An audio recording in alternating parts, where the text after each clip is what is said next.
اللہ الرحمن الرحیم نحمدہ ونصلی علی رسولہ الکریم اما بعد فاعوذ باللہ من الشیطان الرجیم بسم اللہ الرحمن الرحیم السلام علیکم ورحمۃ اللہ وبرکاتہ۔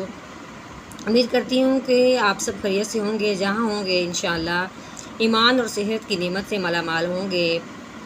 تو آج ہماری تختی نمبر 5 شروع ہو چکی ہے، وہ تختی نمبر 5 وہ کون سی ہے؟ تنوین کی تختی ہے۔ تو آج ہم نے سبق پڑھنا نہیں ہے، آج صرف ہمارا سبق جو ہے وہ صرف سمجھنے والا ہے۔ تو سمجھنے والے کیا سبق ہے کہ ہم نے آج تنوین کی تعریف پڑھنی ہے کہ تنوین کس کو کہتے ہیں، تنوین کو پڑھنے کے لیے ہمیں کس چیز کا دھیان رکھنا چاہیے، اور تنوین کو ہم پڑھنے میں کس چیز کا استعمال کریں گے، کس چیز کو کس طریقے سے ادا کریں گے۔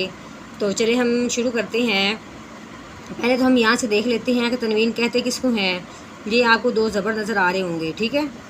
یہ دیکھیں، یہ 2 زبر ہیں اور یہ 2 زیر ہیں اور یہ 2 پیش ہیں۔ تو چلیں اس کو ہم آج اس تنوین کو ہم وائٹ بورڈ پہ پہلے سمجھیں گے، اس کا تعارف دیکھتے ہیں، اس کی پہچان دیکھتے ہیں، تو پھر انشاءاللہ ہم اس تختی کو پڑھیں گے۔ چلیں جی وائٹ بورڈ کی طرف چلتے ہیں۔ ہاں جی، تو یہ ہمارا وائٹ بورڈ تیار ہے جس سے ہم نے اپنی بات کو سمجھنا ہے۔ تو کس طریقے سے سمجھیں گے تو آئیے دیکھتے ہیں۔ یہ ہے تنوین کا تعارف۔ آج ہم نے اپنے سبق میں صرف تنوین کا تعارف ہی سیکھنا ہے اور سمجھنا ہے، ٹھیک ہے؟ ہاں جی، تو کیا مطلب ہے اس کا کہ یہ جو 2 زبر ہیں، پہلے ہم نے اسی طرح ایک زبر کے سمجھا تھا کہ یہ ہمارا لفظ ہے اور یہ ہماری 2 زبر ہیں، اور یہ ہمارا لفظ ہے تو یہ ہماری 2 زیر ہیں۔ اسی طرح یہ ہمارا لفظ لکھا ہوا ہے اور یہ ہماری 2 پیش ہیں، ٹھیک ہو گیا؟ چلیں جی، اب یہ بات کس طریقے سے آپ نے ذہن میں رکھنی ہے کہ 2 زبر 2 زیر 2 پیش کو تنوین کہتے ہیں۔ 2 زبر 2 زیر 2 پیش کو تنوین کہتے ہیں، اور تنوین پہ غنہ کرتے ہیں۔ لیکن اس کی ایک بات یہ ہے کہ تنوین جہاں بھی آئے گا، غنہ تو ہم نے کرنے کا سوچ لیا ہے، لیکن غنہ کرنا کب ہے یہ بات ہم نے ذہن میں بٹھانی ہے کہ غنہ کرنے سے پہلے ہم نے اگلے حرف کو دیکھنا ہے کہ اگلا حرف کون سا ہے۔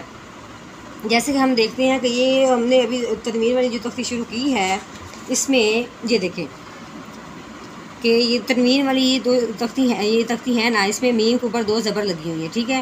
میم کے اوپر تنوین ہے۔ تنوین پہ غنہ کرنے سے پہلے ہم نے اگلے حرف کو ایک دفعہ ضرور دیکھنا ہے کہ آگے جو حرف آ رہا ہے یہ کون سا ہے۔ تنوین پہ غنہ کرنا ہے لیکن آگے ضرور دیکھنا ہے۔ کیونکہ اگلے حرف میں سے ہمارے نزدیک ہمارے سامنے کوئی حروف ہلکی تو نہیں آ گیا۔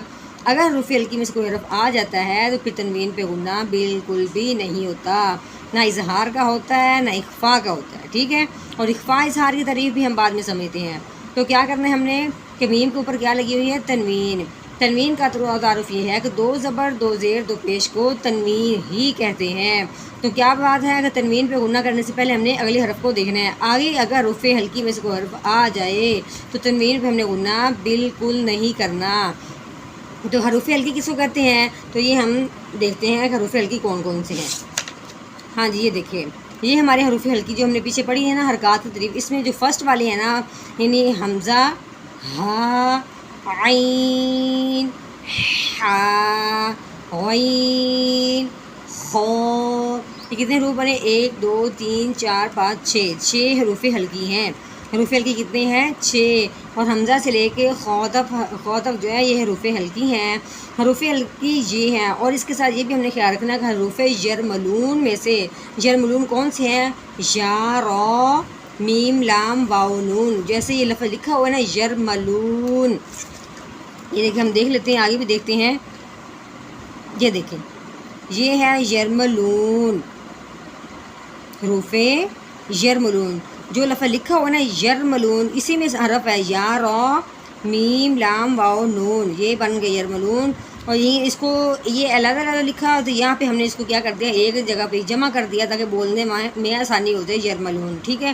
ہاں، تو یہ بات ذہن میں رکھنی ہے کہ جہاں بھی تنوین آئے گی، تنوین کے بعد اگر حروف ہلکی میں سے کوئی حرف آ جائیں، یا تنوین کے بعد یرملون میں سے لام اور را آ جائے، حروف ہلکی میں سے کوئی حرف آ جائے یا لام اور را میں سے کوئی حرف آ جائے، تو پھر ہمیں تنوین پہ غنہ بالکل نہیں کرنا، ٹھیک ہے؟ تو پھر ہم نے کیا کرنا ہے کہ میم پہ غنہ نہیں کریں گے، تو صرف کیسے پڑھیں گے؟ میم 2 زبر من، ایسے کریں گے۔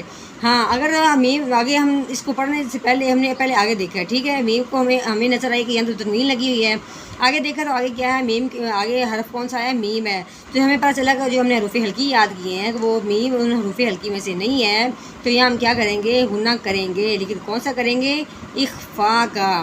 اخفا کا مطلب یہ ہے کہ لفظ کو ناک میں لے کے جانا ہے، لیکن اس کو کس طرح لے کے جانا ہے، لفظ کو ناک میں چھپا دینا ہے، یعنی من اس طرح نہیں کرنا کہ سارا نہیں لے کے جانا، بلکہ چھپانا اس طریقے سے، ما میم دو زبر ما، ٹھیک ہے۔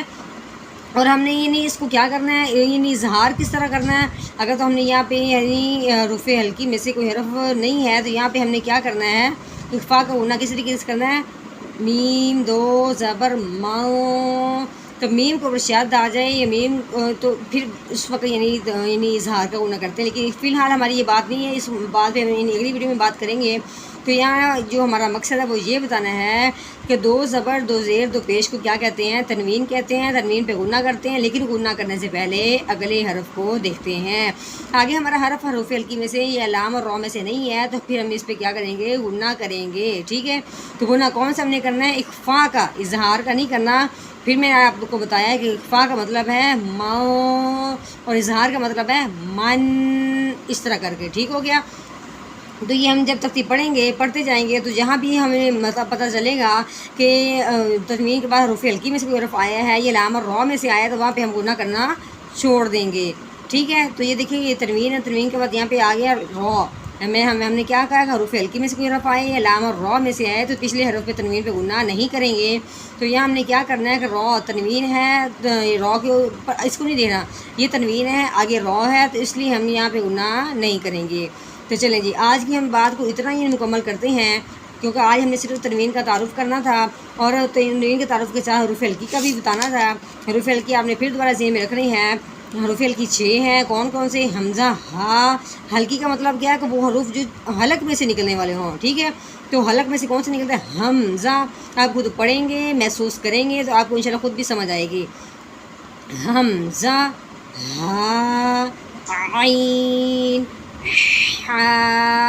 غین، خا، ہاں جی، یہ حروف ہلکی میں سے کوئی حرف آئے یا لام اور را میں سے کوئی حرف آئے تو تنوین پہ غنہ بالکل نہیں ہوتا، ہاں ان میں سے کوئی حرف نہ آئے تو پھر ہم نے غنہ کون سا کرنا ہے، اخفا کا غنہ کرنا ہے۔ تو انشاءاللہ اگلی ویڈیو میں ہم اخفا اور اظہار کی تعریف بیان کریں گے۔ تو چلیں آج کی ہم بات کو اسی پہ مکمل کرتے ہیں۔ تو اللہ تعالیٰ ہمارا پڑھنا پڑھانا قبول و منظور فرمائے، آپ بڑے شوق اور لگن سے اس کو پڑھیں، انشاءاللہ آپ کو بہت فائدہ ہوگا، اور اگر کوئی بات صحیح لگے وہ بھی مجھے بتائیں، جو نہ صحیح لگے وہ بھی مجھے بتائیں تاکہ میری اصلاح ہو، میں اپنی غلطی کو ختم کروں۔ تو چلیں آج کی ویڈیو کو ہم اختتام اسی پہ کرتے ہیں۔ تو آخر مجلس کی آخر کی دعا پڑھتے ہیں تاکہ ہمارے پڑھنے میں پڑھانے میں جو غلطی ہوئی ہے اللہ تعالیٰ اس غلطی کو نظر انداز کرے، درگزر فرمائے، تو ہمارا پڑھنا پڑھانا قبول و منظور فرمائے۔ چلیں جی پڑھتے ہیں، سبحان ربک رب العزت عما یصفون وسلام علی المرسلین والحمد للہ رب العالمین۔